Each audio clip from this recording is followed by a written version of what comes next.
All right. I wanted to talk about the job market and how it's changed over the past few generations, specifically like the process of applying, interviewing, and getting getting a position at a company or getting a job in general.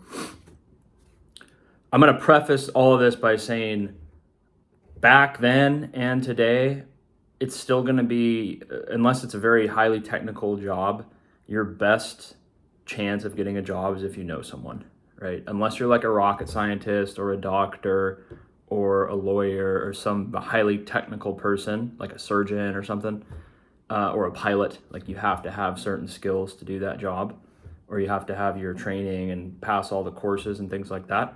If you're just talking about a normal job, or white collar job, or even to a certain extent blue collar jobs that are higher paying, you're gonna have to know people. You're gonna have to You're gonna have to know someone. Most likely get a chance to start, and then that's kind of your foot in the door. A lot of the videos or people that I saw it was, hey, I've been the same way. I went to college. And if you go on Indeed or if you go on these job sites, oh my gosh, I mean, good luck, right? You're not going to stand out. You'll be lucky to get even a call back. You could send out 100 resumes and not hear back from any of them. You could send out 1,000 and you might hear back from just a few. So I don't know how it was 20, 30 years ago before the internet. I think you had to walk in person, or you had to kind of know someone to get an opportunity. Now it's a little bit more difficult, especially if you don't have a ton of experience. And that was one of the big things that I even understood when I was younger. It's like all these places want you to have 3 to 5 years of this relevant work experience, but you're someone that's just coming out of college and you're 22, 23 years old, 24 years old maybe. You don't have any experience, right? So in those cases, unless you have like a very technical degree and you're doing like like a software engineer, or like I said, like a doctor or a lawyer or some highly technical skill, you're just going to be grouped in with hundreds of other applicants, and you're most likely not even going to get a call back. And oftentimes it's for a job that's not even that desirable. It's not really even a high paying job. A lot of them don't even put the salary there, or they have a range, but it's a really wide range. And of course, they're trying to pay the least amount possible. But all of those, or a high percentage of those jobs on like Indeed or Monster or wherever the job boards are, they have a really big list of criteria of what they're looking for. And then the pay is like very low. It's not that good. So if you get stuck in that trap of kind of not knowing anyone and then trying to just apply for jobs online, you're in trouble. It's not going to be good, because even if you do get the job, it ends up being a job that's not even that high paying, $17, $18, $20 an hour, which today, I mean, forget about it. You're not even going to be able to really survive on that. You're going to have to be living with roommates, and you're going to be just barely scraping by with $20 an hour pretty much anywhere in the country now. So that's been my experience with it. That's been what I've heard from other people. It's always going to be best if you know someone, because that's going to be able to give you an opportunity that a lot of other people wouldn't get if they're just firing off resumes. You're just a name on a page, right? And if you're a name on the page and there's 50 other applicants, your chances are pretty low of getting the job.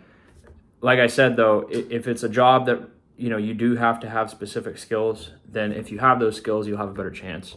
But if you're someone out of college, like that's why even when I was coming out of college, like there wasn't a high paying job waiting for you. I mean, that wasn't there, right? They weren't just going to hire you unless you knew someone there or did like an internship there or had some connection at the company.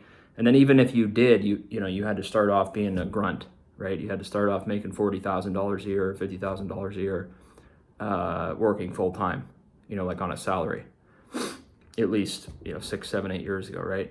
And that's not really desirable either, because,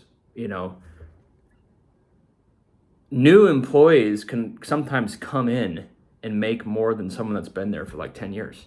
Because think about it, 10 years ago, they could have hired someone for $30,000 a year, and they're maybe only giving that person a 2 or 3% raise every year.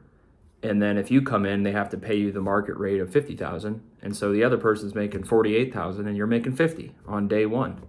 And they've been there for 10 years. So that's kind of another topic, but that's really the reason why people are not as loyal as they used to be. You're actually incentivized to leave your job or to consistently ask for more money, because you're never going to get more. The company will never give you more money, as just a goodwill gesture. They'll give you a 2% raise for inflation, maybe. Some years they might not, if the company's not doing well or they want to justify not giving people raises. And in the past, a lot of people just didn't really care because they knew they had a pension and they were already paid well, right? They had enough money to support a family and a house, and both people didn't have to work in the family unit. Now, if you stay at a company for a long time, you can oftentimes just be exploited, because unless you're asking for more money or you're getting a big significant raise every year, you're actually becoming poorer. I've said that in other videos too. If you work somewhere for 1 year and then the second year you work there and you get a 3% raise over the first year, and inflation's 10%, you're actually 7% poorer than you were in the first year. So you're making 7% less money in your second year than you are in your first year, right? Even though nominally in the second year you're making more money. But because inflation's gone up and the company has not paid you in accordance to the real rate of inflation, you're actually becoming poor. And that's the reason why people don't stay at companies, because they realize they have to keep changing in order to get paid whatever their market value is. The company that you're at 9 times out of 10 is not going to pay you what the market rate is. They're going to want to pay you less than inflation and not really give people real raises. So that's kind of what I wanted to say on it. You guys let me know what you think. You can subscribe for more if you want. We'll see you on the next one. Take care.